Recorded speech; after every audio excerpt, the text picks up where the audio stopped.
5 is Suicide Silence, a very brutal deathcore band from California, and pretty much they just started off like any other garage band, and they were still like recording before their first album, The Cleansing. They pretty much just made a bunch of songs, and then eventually, once they got enough songs, they just threw it on the album and said, yeah, this sounds pretty good. So then, they started to develop a fan base, and then recently they released a CD called No Time to Bleed, and then 2010 they released the Body Bag Edition, was a special edition version of their second full album with like DVD feature content and all this kind of stuff. So we're counting down, we're at number 4 now, which is my favorite band pretty much ever since I started to get into this kind of music, which is Silverstein. Now I'm trying to cut this as much short time as I can, but yeah, so we'll get on to it. First of all, Silverstein were independent at first in the years 2000 to 2002. They released 2 EPs in this time, which were called Summer Stellar Gaze and When the Shadows Beam. Both were very great EPs and were very heartfelt by the band. Now in 2002, late 2002 that is, they signed to Victory Records and they released 4 albums on this company. They released When Broken is Easily Fixed, Discovering the Waterfront, Arrivals and Departures, and A Shipwreck in the Sand. All these albums did very well overall, except for I think Arrivals and Departures did the worst because of the fact it was more of a personal album to Shane, so not as many of the fans realized that, I guess. But still, it's one of my favorite albums. It's very heartfelt by the band, and especially Shane. After they left Victory Records earlier in 2010 in the late months, they signed to Hopeless Records. For me, it was kind of shocking to see them leave Victory Records, but they went to Hopeless and they released a new EP, which is called Transitions, which was released November of 2010.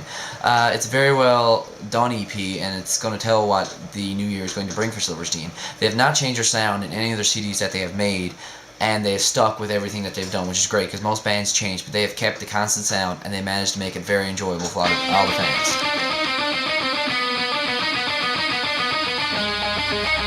At number 3, guys, we have Taking Back Sunday, which are formerly a Victory Records band. They made a lot of good work in their early days before they were signed. They did a lot of hard work and put out some EPs and some online tracks.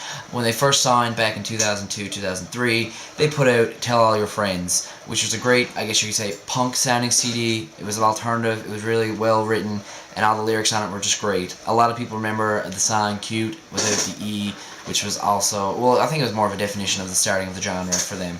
After that, they left to go to Warner Brother Records, and they put out the CDs Louder Now Part 2, which was a CD-DVD of them live, and New Again, which was it was an okay CD. It was more of a rock sound, getting used to the sound where they lost guitarist Fred Mascherino, and they brought in guitarist Matt Fozzy. Now, he didn't stay for long, Matt Fozzy. He left, and they now have their original lineup back from the 2002 CD, Tell All Your Friends. It was a weird turn of events for the band, but I think I'm going to see a good 2011 from them, and they're going to have a great album, so make sure to check it out for them. At number 2, guys, we got Avenged Sevenfold, which started out as a metalcore band, and they released 2 CDs that were in their metalcore genre. First was on Good Life Recordings, and that was Sounding the Seventh Trumpet.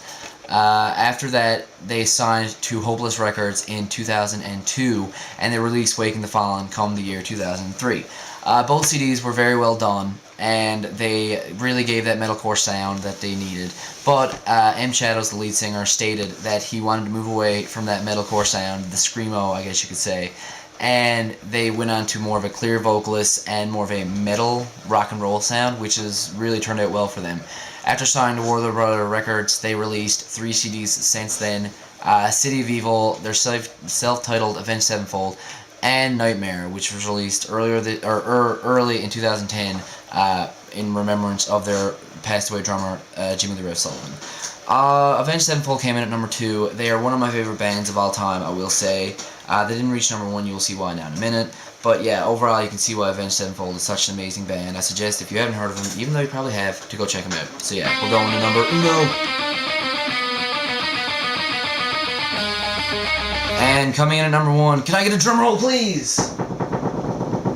Slipknot, that's right, the new metal band that started back in the 1990s, late 1990s, which I won't get into now because it's the past decade, but I will go on to 2003, where they released their second album, Iowa, which was on Roadrunner Records.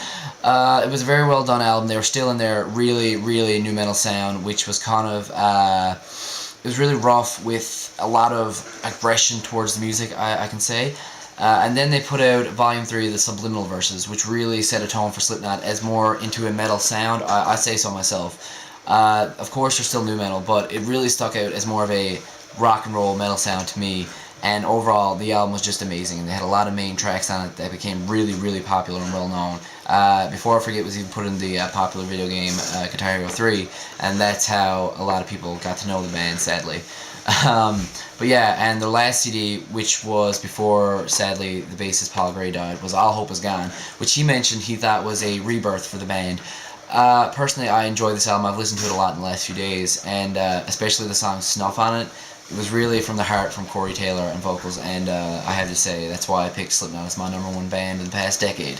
They've done a lot of amazing work. They deserve to be where they are today. Unfortunately, because of the death of Paul, they called a hiatus, but next year I think they're playing Sonisphere, the festival somewhere in the UK, so make sure you look out for that. It's going to be really exciting, even without bassist Paul Gray. So yeah, that is my top 10 picks. You guys comment down below and tell me what you think. Part 2 of the series will be up now sometime later this week, so yeah, remember, it's music for today, music tomorrow, and music for life. Peace out.